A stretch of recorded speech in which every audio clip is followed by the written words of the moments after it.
Here's a redwood where a mystic magic story started. And it's been cut down a long time, but you know this, when it's cut down, you know there's a beautiful spot for crows. Would you say crows or ravens, Trees? Crows. Crows. Well, crows come here and they look around for things.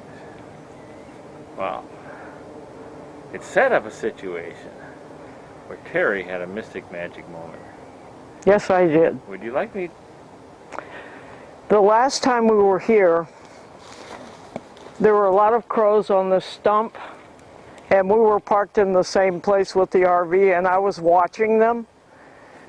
And I'm really interested in them because my friend in Oklahoma named me Crow Woman because I talk too much.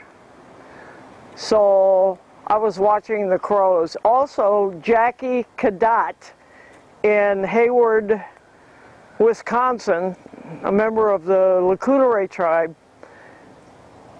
told me that she put out her Christmas tree ornaments and the crows loved all the shiny stuff and they would steal her ornaments off of her outside tree.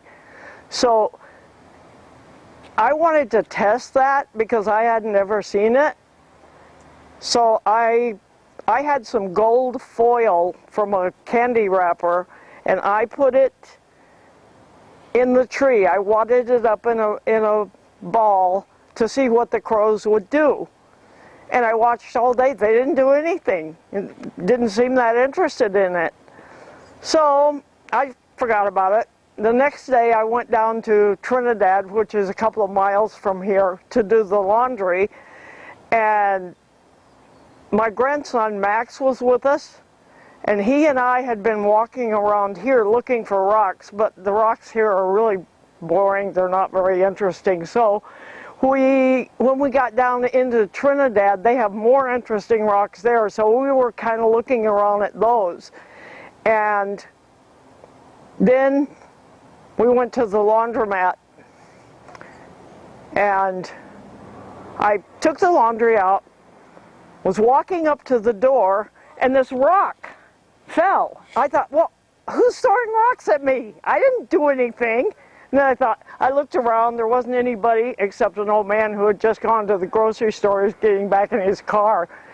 And I knew he hadn't thrown it because he didn't look guilty. So I kept looking around, and Max, my grandson, said, Grandma, the crow did it. The crow dropped it.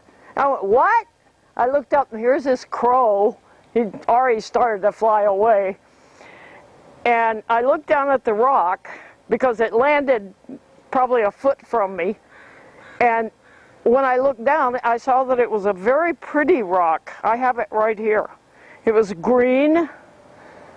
And so I picked it up and I looked at it and I was going to show it to Max what the crow had brought. And there is a crow imprinted on the rock. I'm going to walk closer so you can see it. Hopefully you can see it.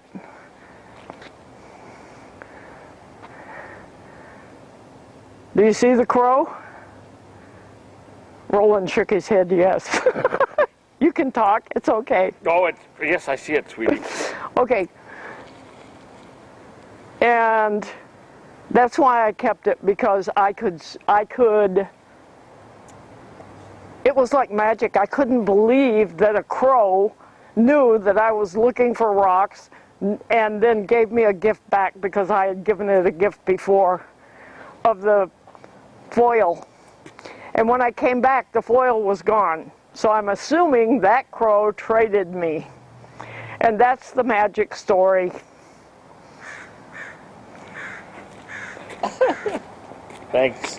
And this is your first story, an old man's story. And I'm not an old man. She just bosses them. Or at least one. I boss one old man. Okay, that's it. Thank you. Cut.